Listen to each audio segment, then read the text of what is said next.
പുതിയ വീഡിയോ എപ്പിസോഡിലേക്ക് എല്ലാ ഭാര്യ പ്രേക്ഷകർക്കും സ്വാഗതം. ഇനി യാത്രകളുമായി പങ്കുവെക്കുന്ന ഡെയിലി അപ്ഡേറ്റ്സിലെ ആദ്യത്തെ അപ്ഡേറ്റ് 2026 WWE കടക്കുമ്പോൾ 2025 നിന്ന് കുറേയധികം വ്യത്യാസങ്ങൾ കൊണ്ടുവരാൻ വേണ്ടി ശ്രമിക്കുന്നുണ്ട്. അതിൽ എത്രത്തോളം വിജയിക്കാൻ സാധ്യമാകുമെന്ന് അറിയില്ല, പക്ഷേ ആ വ്യത്യാസങ്ങളെ സംബന്ധിച്ച് നമുക്കൊന്ന് നോക്കാം. 2025 അവസാന റോ എപ്പിസോഡിലേക്ക്, ഈ ചൊവ്വാഴ്ച നടക്കുന്ന റോ എപ്പിസോഡിലേക്ക് ചാമ്പ്യൻഷിപ്പ് മത്സരങ്ങൾ കൺഫേം ചെയ്തിട്ടുണ്ട്. 2026 ആദ്യ റോ എപ്പിസോഡിലേക്കും ചാമ്പ്യൻഷിപ്പ് മത്സരങ്ങൾ കൺഫേം ചെയ്തിട്ടുണ്ട്. നെറ്റ്ഫ്ലിക്സിലേക്ക് കൂടുമാറിയതിനു ശേഷമുള്ള ആദ്യ ആനിവേഴ്സറി ആഘോഷിക്കുന്നു എന്നുള്ളൊരു പ്രത്യേകതയും 2026 ആദ്യ റോ എപ്പിസോഡിനുണ്ട്. ഇനി സ്മാക്ഡൗൺ എപ്പിസോഡിലേക്ക് വരികയാണെങ്കിൽ 2026 കൂടി അടുത്ത സ്മാക്ഡൗൺ എപ്പിസോഡോട് കൂടി 3 മണിക്കൂറിലേക്ക് സ്മാക്ഡൗൺ ഒരിക്കൽ കൂടി മാറുകയാണ്. അതുകൊണ്ട് തന്നെ ഗംഭീര മത്സരങ്ങൾ ആദ്യ 2 സ്മാക്ഡൗൺ എപ്പിസോഡിലേക്കും നിലവിൽ കൺഫേം ചെയ്തിട്ടുണ്ട്. അതിൽ ഒന്ന് എടുത്തു പറയാനുള്ളത് ഒരു ആംബുലൻസ് മാച്ചാണ്. ഡാമിൻ പ്രീസ്റ്റും അലിസ്റ്റർ ബ്ലാക്കും തമ്മിൽ കളിക്കാൻ പോകുന്ന ആംബുലൻസ് മാച്ചും. ഇരുവർക്കിടയിൽ ഇപ്പോൾ 2 നോർമൽ 1-on-1 മത്സരം കളിച്ചു. അതിൽ ഒന്നാമത്തേത് ഓഗസ്റ്റിലായിരുന്നു, അതൊരു നോ കോൺടെസ്റ്റ് ആയിട്ട് അവസാനിച്ചു. രണ്ടാമത്തേത് സെപ്റ്റംബറിലായിരുന്നു, അന്ന് ബ്ലാക്കിന് വിജയിക്കാൻ സാധിച്ചു. മൂന്നാമത് ഇവർക്കിടയിൽ നടന്നത് ഒരു ലാസ്റ്റ് മാൻ സ്റ്റാൻഡിംഗ് മത്സരമായിരുന്നു. സെലീന മെഗയുടെ സഹായത്തോടു കൂടി ബ്ലാക്കിന് വിജയം കരസ്ഥമാക്കാൻ സാധിച്ചു.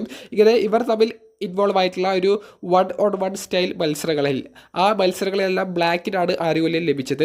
പിന്നീട് ഒരു ബാക്ക് സ്റ്റേജ് സെഗ്മെൻറ്റുകളും ഇരുവരും തമ്മിലുള്ള ഒരു ഫൈറ്റും അത്തരത്തിലുള്ള സെഗ്മെൻറ്റുകളും കാണിച്ചിട്ടാണ് ഈ ഒരു ഫ്യൂഡ് ഇക്കഴിഞ്ഞ മാസങ്ങളിൽ ഇവിടെ വരെ എത്തിച്ചത്. അപ്പോൾ ഈ ഒരു ആംബുലൻസ് മാച്ച് വരുമ്പോൾ ഈ ആംബുലൻസ് മാച്ചിൽ ബ്ലാക്കിന് വിജയം സാധ്യമാകുമെന്നാണ് എനിക്ക് തോന്നുന്നത്. എൻ്റെ പ്രൊഡിക്ഷൻ ബ്ലാക്കിൻ്റെ ഒപ്പമാണ്. അപ്പോൾ 2025 നമുക്ക് ഇത്തരത്തിലുള്ള ഒരു ആംബുലൻസ് മാച്ച് ഒന്നും കാണാൻ സാധിച്ചിരുന്നില്ല. 2024 നടന്നിട്ടില്ല എന്നാണ് എൻ്റെ ഓർമ്മ. അപ്പോൾ കുറച്ച് വർഷങ്ങൾക്ക് ശേഷം ആംബുലൻസ് മാച്ചൊക്കെ തിരികെ വരുമ്പോൾ പഴയ ഓഡിയൻസിനെ തിരികെ കൊണ്ടുവരാനാണ് WWE പദ്ധതി തയ്യാറാക്കുന്നത്. ഇനി മറ്റൊരു അപ്ഡേറ്റ് 3 സ്റ്റേജസ് ഓഫ് ഹെൽ എന്ന് പറയുന്ന മത്സരം തിരികെ കൊണ്ടുവരുന്നതിനെ സംബന്ധിച്ചാണ്. 10 വർഷങ്ങൾക്ക് ശേഷമാണ് ഈ ഒരു മത്സരം മെയിൻ റോസ്റ്ററിൽ വെച്ച് അവർ നടത്താൻ പോകുന്നത്. ഈ മത്സരം നടക്കുന്നത് ജനുവരി 9 യൂറോപ്പ് ടൂറിൻ്റെ ഭാഗമായി നടക്കുന്ന ജർമ്മനിയിൽ വെച്ചിട്ടുള്ള സ്മാക്ഡൗൺ എപ്പിസോഡിലാണ്. അപ്പോൾ ഇനി 2 ആഴ്ച ഈ ഒരു മത്സരത്തിന് ബാക്കിയുണ്ട്. ഈ 3 സ്റ്റേജസ് ഓഫ് ഹെൽ മത്സരങ്ങളിൽ 3 മത്സരങ്ങൾ എങ്ങനെയൊക്കെയാണ് ഏതൊക്കെയാണ് എന്നുള്ളത് കൺഫേം ആയിട്ടില്ല. അത് ഇനി വരുന്ന സ്മാക്ഡൗൺ എപ്പിസോഡിലൂടെ മിക്കവാറും കൺഫേം ആകുമെന്ന് കരുതുന്നു. ഡ്രൂ മാക്കൻറ്റയറിന് വിജയ സാധ്യത കൂടുതലുണ്ട്, പക്ഷേ റോയൽ റംബിൾ കഴിഞ്ഞാൽ റസൽമേനിയ പോലെയുള്ള ഒരു ബിഗ് ഇവൻറ്റ് ബാക്കി നിൽക്കുന്നത് കൊണ്ട് തന്നെ ഡ്രൂ മാക്കൻറ്റയറിനെ പുതിയ ചാമ്പ്യൻ ആക്കുമോ എന്നുള്ളൊരു സംശയമുണ്ട്. ഇനി കോഡി റോഡ്സ് പരാജയപ്പെടുന്ന പോലെ അവർക്ക് കാണിക്കണമെന്നുണ്ടെങ്കിൽ ഏതെങ്കിലും ഒരു താരത്തിൻ്റെ ഇൻവോൾവ്മെൻറ്റ് അവർക്ക് ഈ മത്സരത്തിൽ കൊണ്ടുവരേണ്ടി വരും. അങ്ങനെയൊക്കെ അവർ ചെയ്യുമോ എന്നുള്ളത് ഡൗട്ടാണ്. കോഡി റോഡ്സ് തന്നെ ടൈറ്റിൽ റിട്ടേൺ ചെയ്യുമെന്നാണ് എൻ്റെ അഭിപ്രായം. അപ്പോൾ 2025 നമുക്ക് കാണാൻ സാധിക്കാതിരുന്ന 3 സ്റ്റേജസ് ഓഫ് ഹെല്ല് 2025 കഴിഞ്ഞ കുറച്ചധികം വർഷങ്ങളായിട്ട് നമുക്ക് കാണാൻ സാധിക്കാതിരുന്ന മത്സരമാണ്. അതും ആംബുലൻസ് മാച്ചൊക്കെ തിരികെ കൊണ്ടുവരുമ്പോൾ 2026 WWE കൃത്യമായി അവരുടെ ഒരു പ്ലാൻ തയ്യാറാക്കിയിട്ട് തന്നെയാണ് ആ ഒരു വർഷത്തിലേക്ക് കടക്കുന്നത് എന്നുള്ളൊരു സൂചന നൽകുന്നുണ്ട്. നിങ്ങൾക്ക് എന്താണ് തോന്നുന്നത്? നിങ്ങളുടെ അഭിപ്രായം കമൻറ്റ് ബോക്സിൽ രേഖപ്പെടുത്തുക.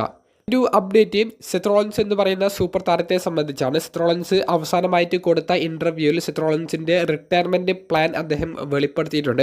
ഇനി നിലവിൽ സൈൻ ചെയ്തിട്ടുള്ള WWE കോൺട്രാക്റ്റ് പ്രകാരം 3 വർഷമാണ് സെത്ത് റോളിൻസിൻ്റെ കോൺട്രാക്റ്റിൽ ബാക്കിയുള്ളത് എന്നും 2029 കൂടി ആ ഒരു കോൺട്രാക്റ്റ് അവസാനിക്കുമെന്നും ആ ഒരു കോൺട്രാക്റ്റ് സെത്തിൻ്റെ കരിയറിലെ അവസാനത്തെ കോൺട്രാക്റ്റ് ആയിരിക്കുമെന്നും ആ കോൺട്രാക്റ്റോട് കൂടി താൻ റിട്ടയർമെൻറ്റ് പ്രഖ്യാപിക്കാൻ സാധ്യത ഉണ്ടെന്നും സെത്ത് ഇൻ്റർവ്യൂവിൽ വെളിപ്പെടുത്തിയിട്ടുണ്ട്. അപ്പോൾ 2029 സെത്ത് റോളിൻസ് റിട്ടയർമെൻറ്റ് പ്രഖ്യാപിച്ചു എന്നുള്ള ഒരു അർത്ഥമില്ല, പക്ഷേ 2029 അദ്ദേഹം റിട്ടയർമെൻറ്റിനോട് അനുബന്ധിച്ചുള്ള കൃത്യമായിട്ടുള്ള ഒരു അപ്ഡേറ്റ് പങ്കുവെക്കും. ആ വർഷമോ അല്ലെങ്കിൽ അതിന് തൊട്ടടുത്ത വർഷമോ സെത്ത് റോളിൻസ് റിട്ടയർ ചെയ്യാനുള്ള പ്ലാൻ അദ്ദേഹത്തിൻ്റെ തലച്ചോറ് നിലവിൽ ഓടുന്നുണ്ട് എന്നുള്ളത് അദ്ദേഹം ഇൻ്റർവ്യൂവിൽ വളരെ വ്യക്തമായി പറയുന്നു.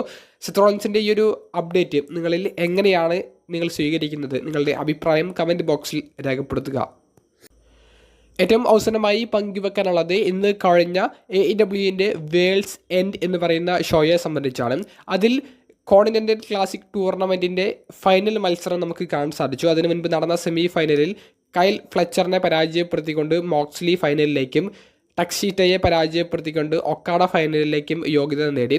ഫൈനൽ മത്സരത്തിൽ ഒക്കാഡയെ പരാജയപ്പെടുത്തിക്കൊണ്ട് പുതിയ കോണ്ടിനെൻ്റൽ ക്ലാസിക് വിന്നറും പുതിയ കോണ്ടിനെൻ്റൽ ചാമ്പ്യൻ ആകുന്നതുമായിട്ടുള്ള ജോൺ മോക്സ്ലിയുടെ ഭാഗങ്ങൾ കാണാൻ സാധിച്ചു. ഗംഭീരമായിട്ടുള്ള ഒരു ഫൈറ്റ് ആയിരുന്നു. ആ ഫൈറ്റിന് ശേഷമുള്ള പ്രൊമോ സെഗ്മെൻറ്റും മോക്സ്ലി ഫേസ് ആകാൻ പോകുന്നു എന്നുള്ളതിൻ്റെ സൂചന നൽകിയിട്ടുണ്ട്. മെയിൻ ഇവൻറ്റിലേക്ക് വരികയാണെങ്കിൽ AEW വേൾഡ് ഹെവി വെയ്റ്റ് ചാമ്പ്യനായ സമോവ ജോ ഫേറ്റൽ ഫോർവേയിലാണ് ടൈറ്റിൽ ഡിഫെൻഡ് ചെയ്തത്.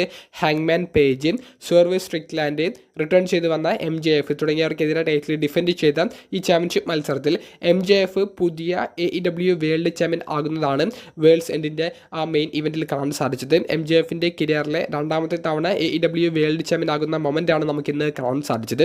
വേൾഡ്സ് എൻഡ് എന്ന് പറയുന്ന പേപ്പർ വ്യൂ കണ്ട കൂട്ടുകാർ നിങ്ങളുടെ അഭിപ്രായം കമൻറ്റ് ബോക്സിൽ രേഖപ്പെടുത്തുക. അപ്പോൾ അടുത്തൊരു വീഡിയോയുമായി കാണുന്നത് വരെ ബൈ.